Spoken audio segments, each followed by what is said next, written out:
Ashamaa harka fuunee daawwattoota fi hordoftoota keenya akkam nagaa keessanii nageenyi koo kan jaalalaaf kabajaa bakka jirtanitti isin bira haa ga'u. Egaan daawwattoota hordoftoota keenya odeeffannoo amma sa'a kana qabadee isiniif dhiyaadheera.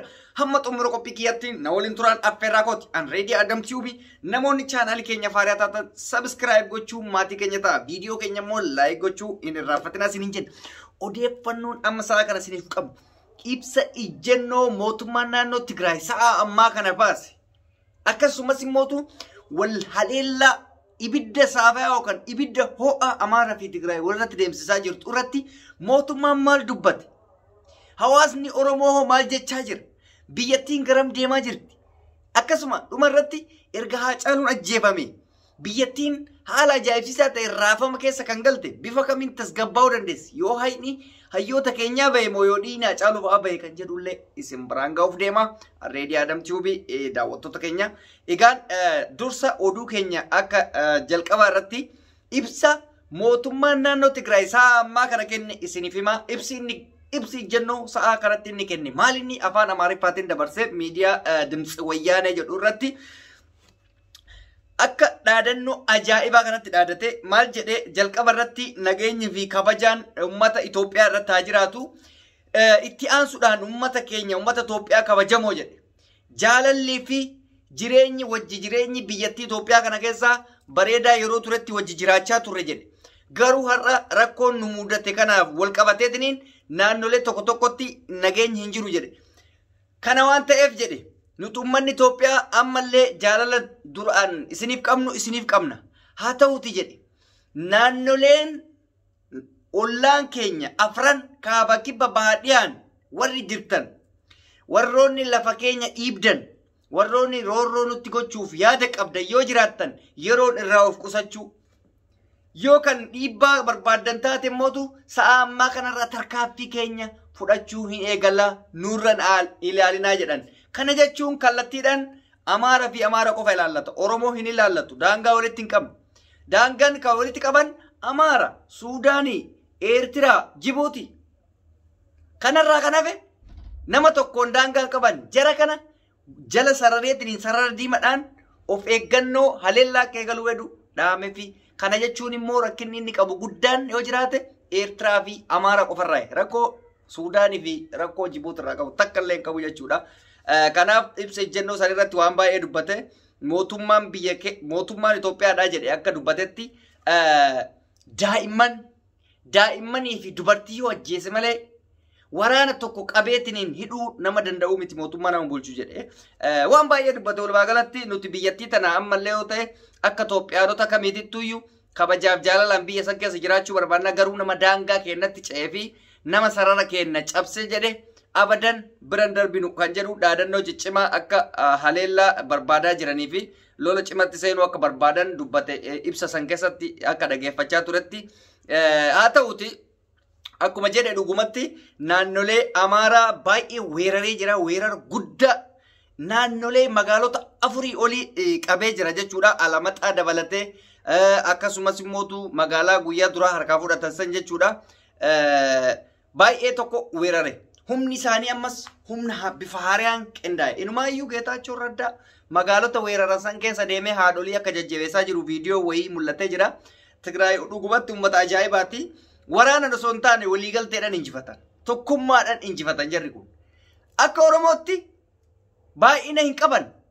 Wal nyaachuu hin beekan. Tokkummaadhaan uummanni xiqqoon sun mootummaan garagahu injifattee Abiyyiin ariitee Oromiyaatti galchitee Amaaraa mootu milishaa kaan jala lafa biyyee nyaachiftee kaan immootu ariitee Gondaritti oraraa jirti.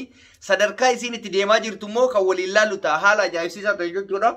Mootummaan federaalaa wixi jechaa hin jiru. Inumaayyuu akka makkalaakayaan achi hin ergamneef yookaan akka makkalaakayaan hin dinneef sagantaa magaalaa ashaaraa magariisaa waan jedhamu eegalan. Ashaaraa magariisaa jechuun biqiltuu dhaabuu jedhanii makkalaakayaa biqiltuu dhaabsisuu eegale. Maaliif achi dhiyeessuuf sodaatanii jiran. Jarri tuttuqqaa wayyaanee kanan barbaadan. Raayyaan ittisa biyyaa immoo osumatti deebi'ee maal jedha? Mootummaan ajaja nutti kennee jennaan nuti deemnetiniin uummata san takka dhaabsuu dandeenya. Mootummaan immoo osumatti afaan garagaraa haasa'an uummata saniif jecha waraana dhiifne jedhan. Afaan baay'ee dubbatan. Waraanni ajajni nutti hin kenname jedha. Mootummaan immoo ummata sun misooma yeroon ka misoomatti deebi'anii qotee bultoonni galii isaanii argataniif jedhanii haalli jiru kana. Rakkoo kana hundaaf sababa maaltu ta'e jennee gaafa deebine. Ajjeefamuun aartist Haacaaluu Hundeessaa gaaga'ama raafama biyyattii Itoophiyaa san kan fide kan jalqabaa isa jechuudha. Dhiinni aartist Haacaaluu Hundeessaan biyyattii tana ammas raasuu qofa osoo hin taane sadarkaa diigumsaatti fiduun isaan oolu. Dhiinni goota keenyaa yoo hin baane, hayni miskiinaa yoo hin baane, hayyoonni keenya cubbuudhaan hidhamuu yoo hin baane biyyi tun tasgabbiin argattu. Maaliif? Tokkoffaa cubbuu rabbiyyuu waan akkana kana hin dhiisuu jechuudha. Lammaffaa abaarsa. Sadaffaa mataa isaatu konfidensiin argatu innummaanuu badii hojjete kanatti ofitti amanummaa godhatee humna jabeeffatuu hin danda'u. Sini galee mee dhuguma laala waggaa tokko dura Itoophiyaan nagaa turte.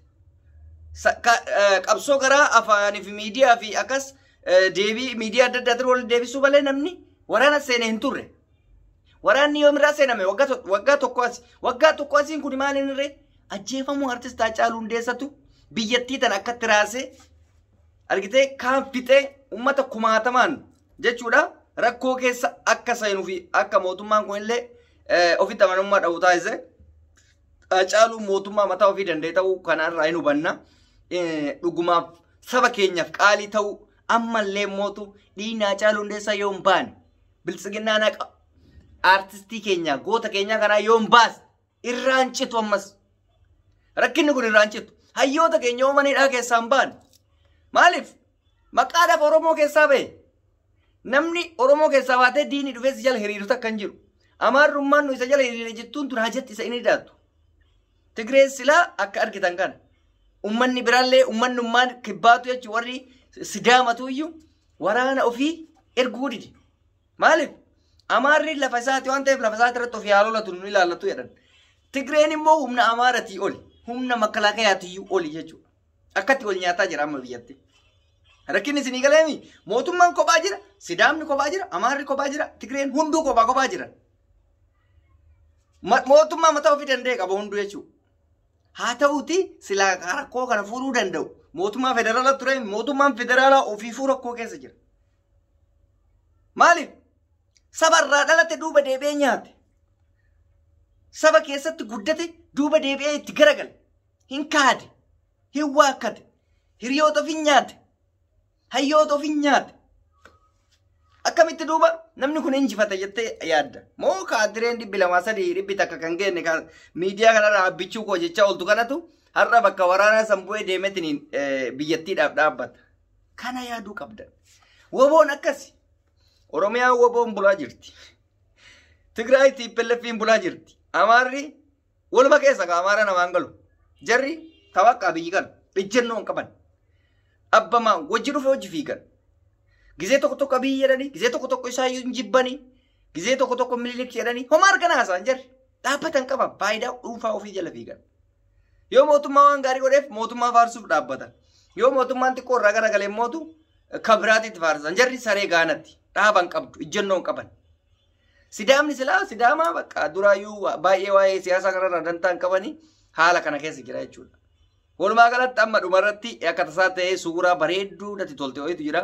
Suuraa raayyaa ittisa biyyaa. Raayyaa ittisa biyyaadha. Woboon jechuu kiyya. Woboon raayyaa ittisa Oromoodha. Daa'ima bareedduu takka wayii hidhannoo guutuu wajjin dhaabatan arge. Suuraan sun bilchiginaa waa'ee eeyyisiifte. Akka waan woboon daa'imman hidhachiiftee fakkeessanii haasa'an. Woboon daa'imman hidhachiistu itti argisiifti. Kaayyoo barsiifti. Boru yoo bakka tokko ga'e akka saba kanaaf gaachana ta'u itti himti malee daa'ima hin hiriirsistu. Daa'ima miti isaanuu gahaadha. Oromoon qeerroo baay'ee qaba. Qarree baay'ee qaba. Dargaggeessa baay'ee qaba. Dardara baay'ee qaba. Daa'imni tokko san barbaachisu. Gargaarsi alaa tokko san barbaachisu jechuudha. So holola kijibaan ofiinaatiniin daa'imti hidhattee wayituu hin jiru.